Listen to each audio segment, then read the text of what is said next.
Welcome to Decode Station. I'm Sarah, Strasbourg. The summer of 1518. A woman walks into the street and begins to dance. There is no music, no celebration. But she doesn't stop. A day passes. Then someone else joins her. Then another. And before long, the city is facing something almost impossible to explain. People who seemingly cannot stop dancing. So what could make someone lose control of their own body? And how could it spread to others? Today we're investigating one of the strangest events in European history, the dancing plague of 1518.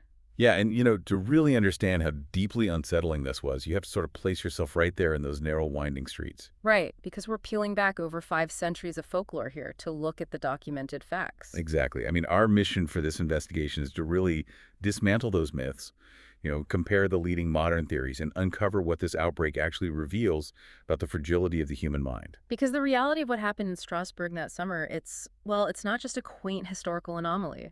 No, not at all. It's a profound and, frankly, terrifying look at what happens when human biology and societal terror just, completely collide. It really is. So let's start with the physical reality of that first day, because I feel like the popular image of dancing is entirely wrong for this context. Oh, absolutely. When we see dancing, people think of rhythm, right? Yeah.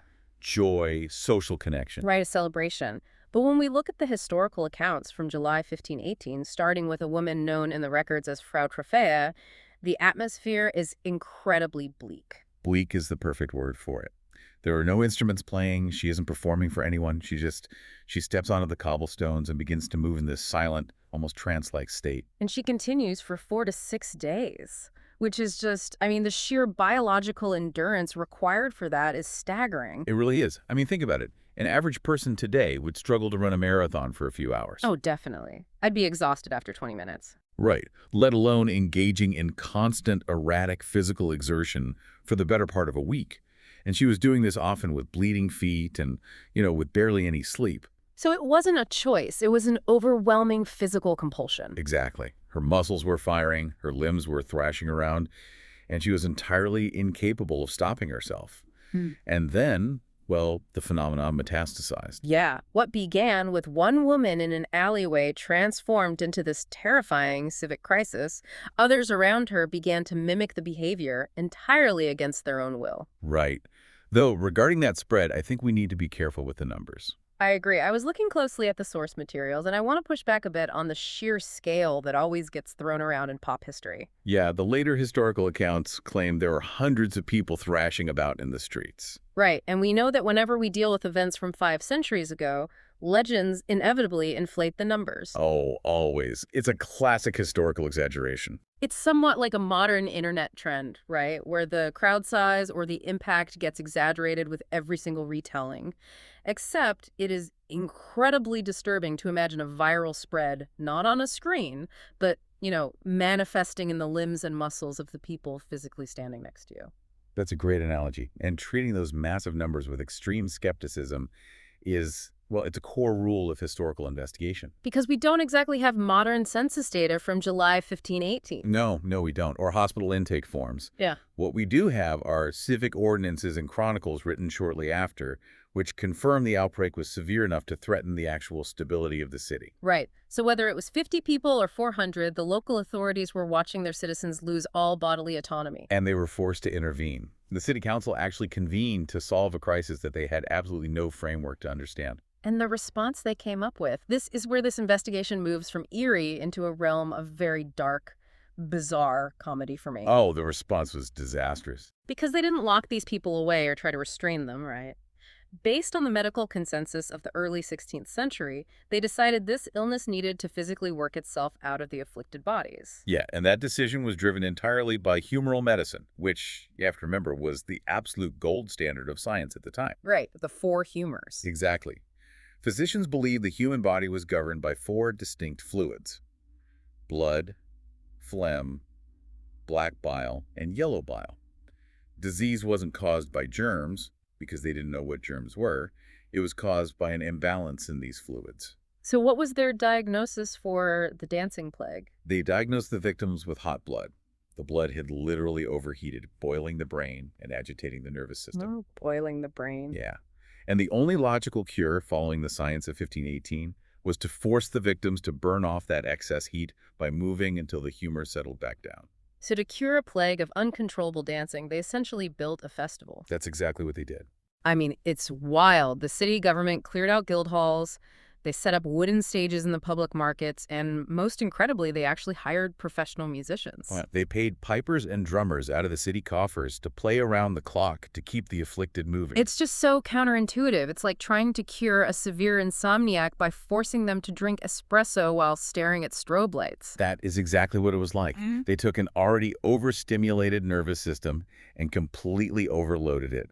The biological and psychological feedback loop they created was just disastrous. Because by centralizing the victims on public stages and adding a rhythmic soundtrack, they inadvertently weaponized the environment, didn't they? They really did. The continuous drumming and piping didn't cool anyone's blood. It just drew massive crowds of onlookers into this frenzied atmosphere, which exacerbated the exact psychological conditions that triggered the outbreak in the first place. So the authorities actively engineered a super spreader event for mass hysteria. Pretty much. And once they realized the death toll from exhaustion was rising and the dancing wasn't stopping, the city council made a desperate pivot. Right, they completely reversed course. Exactly.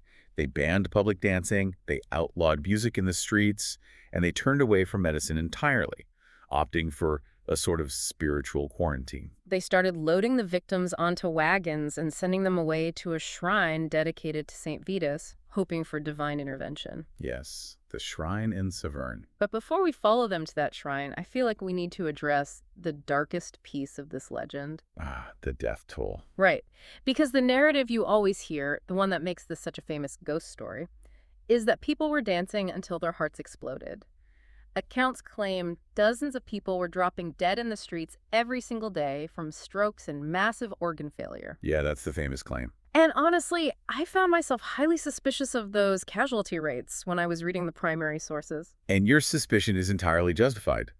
Modern medical historians highly debate those dramatic death tolls. So the idea of 15 or even dozens of people dying daily, where does that come from? It comes from chronicles written decades or even a century after the event. The contemporary records, like the actual documents from the city council and observers standing in Strasbourg in the summer of 1518, they definitively prove a severe outbreak occurred, but they do not record mountains of corpses. That's such a crucial distinction. The civic disruption was absolute, but the narrative of mass apocalyptic death is essentially a later embellishment. Right. It was designed to turn a disturbing medical event into a moralizing fable for later generations. We have to treat the most dramatic, Hollywood-style details of history with extreme skepticism, even when the underlying event is genuinely serious. It fundamentally changes how we view the event. If we strip away the myth of hundreds of people literally dancing themselves into early graves, we aren't left with a mass casualty event. No, we aren't. But we are still left with an undeniable, deeply strange physical reality. Dozens of people whose brains refuse to let them stop moving. Exactly. The compulsion was real, even if the apocalyptic death toll wasn't. So if the official medical theory of hot blood was wrong, we have to figure out what actually caused this. I was reading through the source materials, and one physical theory kept popping up. Poisoned rye bread. Ergot poisoning. Right, ergotism. It's a fascinating biological culprit, and honestly, it has been a really popular theory for decades. At first, that seemed like it neatly solved the whole mystery for me. I can see why. Ergot is a parasitic fungus, Claviceps purpurea, that thrives on damp rye crops. And when human beings consume bread baked from this contaminated grain, they ingest highly toxic psychoactive alkaloids. It is essentially a naturally occurring, highly toxic precursor to LSD, right? It is, yeah. Throughout the Middle Ages, outbreaks of ergotism were terrifyingly common. They called it St. Anthony's fire. So I understand why historians jumped on this. A whole town eats tainted bread, the fungus triggers massive hallucinations, and everyone starts moving erratically in the streets. It sounds plausible. It sounds plausible until you look at the actual biological mechanism of what ergot does to the human body. Then the theory completely falls apart. Wait, really? How so? Well, the mechanism contradicts the historical record entirely. Ergot alkaloids cause severe vasoconstriction. Meaning they restrict blood flow. Violently. They violently narrow the blood vessels, cutting off circulation to the extremities. Victims experience the sensation of their limbs burning from the inside out, which is where the name St. Anthony's fire comes from. Oh, wow. That sounds horrific. It is. This lack of blood flow quickly leads to gangrene, tissue necrosis, and extreme uncoordinated spasms. If you are suffering from severe ergot poisoning, your feet are literally dying. Which means prolonged, organized dancing for days on end would be physiologically impossible. Exactly. You wouldn't be on your feet moving rhythmically. You would be writhing on the cobblestones in absolute agony. Okay, so that's a biological dead end. Yes, and that dead end is exactly what pushed modern medical historians away from a toxicological diagnosis entirely. If a biological poison in the stomach doesn't fit the physical evidence, the investigation has to look at the only other system capable of completely hijacking the human body. The brain. The brain, yes. Yeah. This brings us to the leading scientific consensus for the events of 1518, which is mass psychogenic illness. MPI, mass psychogenic illness. I want to spend some time here because this is where the history becomes incredibly relevant to human psychology today. It really does. Because when you dig into what Strasbourg was actually like in the early 16th century, it wasn't just a city, it was a psychological pressure cooker. Oh, absolutely. These people were living through a cascading series of nightmares. Right. For years leading up to 1518, the region had been battered by catastrophic harvest failures. The price of grain had skyrocketed, leading to widespread famine. People were literally starving to death in the streets. And that environmental and economic devastation was compounded by relentless biological threats. Strasbourg was reeling from outbreaks of syphilis, which, was a new and terrifying disease at the time, alongside waves of the sweating sickness and leprosy. The populace was completely surrounded by death. Surrounded by it. And critically, they had absolutely no social safety net. Furthermore, they existed in a deeply rigid religious framework that taught them these disasters were direct punishments from God. They were carrying a collective psychological weight that most modern people cannot even fathom. I really want you, the listener, to imagine the sheer crushing weight of that existence. Waking up every single day, terrified that your children will starve, that you will catch a lethal disease, and believing that an angry God is actively punishing your city. It's an unbearable level of stress. Exactly. The human mind is remarkably resilient, but it has a limit. When a brain is subjected to that much continuous, unrelenting trauma, something eventually has to break. And that breaking point is where psychogenic illness takes over. The neuroscience behind this is just remarkable. What actually happens in the brain during something like this? Well, under profound, inescapable stress, the brain's fear center, the amygdala, becomes completely overloaded. The higher cognitive functions in the prefrontal cortex, which normally regulate our behavior and logic, are essentially bypassed. So the logical part of the brain just shuts off. Pretty much. The psychological distress becomes so unbearable that the brain converts it into a physical symptom as a sort of emergency release valve. The neurological circuits misfire, sending involuntary commands to the motor cortex. And that is the most vital point to understand about this entire investigation. These people were not faking it. No, not at all. They were not pretending to dance for attention, and they were not acting out some sort of social rebellion. The uncontrollable urge to move was a genuine physical reality. Their brains were sending electrical signals to their limbs that their conscious minds simply could not override. The suffering was entirely real, even if the origin was psychological rather than bacterial. But, understanding the mechanism of mass psychogenic illness still leaves us with a critical missing piece of the puzzle. Right. It explains the involuntary movement, but it doesn't explain the specific form it took. Exactly. Why dancing? If a whole city is buckling under extreme psychological trauma from famine and disease, why does the overloaded motor cortex choose that exact physical manifestation? Yeah, why didn't the citizens of Strasbourg start weeping uncontrollably or hyperventilating or falling into catatonic trances? The answer to that lies in the concept of cultural software. Psychological distress doesn't manifest in a vacuum. It adopts the shape of the fears already embedded in the society. The brain utilizes the language the culture has provided. And this circles back perfectly to the Shrine of St. Vitus. When the authorities loaded those people into wagons earlier, they weren't picking a random saint. St. Vitus was already deeply ingrained in the local folklore. He really was. Throughout the Holy Roman Empire, St. Vitus was associated with a very specific, terrifying power. The local populace believed that if you provoked the wrath of God, St. Vitus would curse you with a plague of compulsive dancing. So it wasn't an obscure theological footnote? No, it was a vivid, terrifying cultural narrative they had all heard since childhood.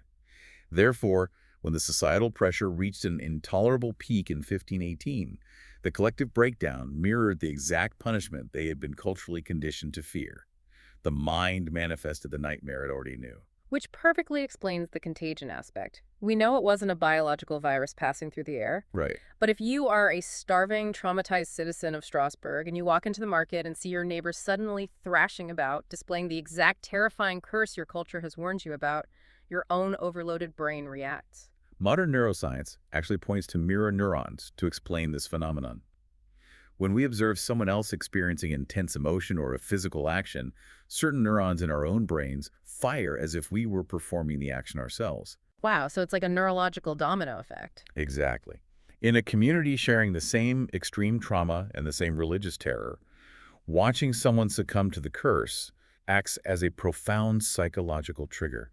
The visual input of the dancing bypasses the conscious mind and commands the observer's motor cortex to mimic the behavior.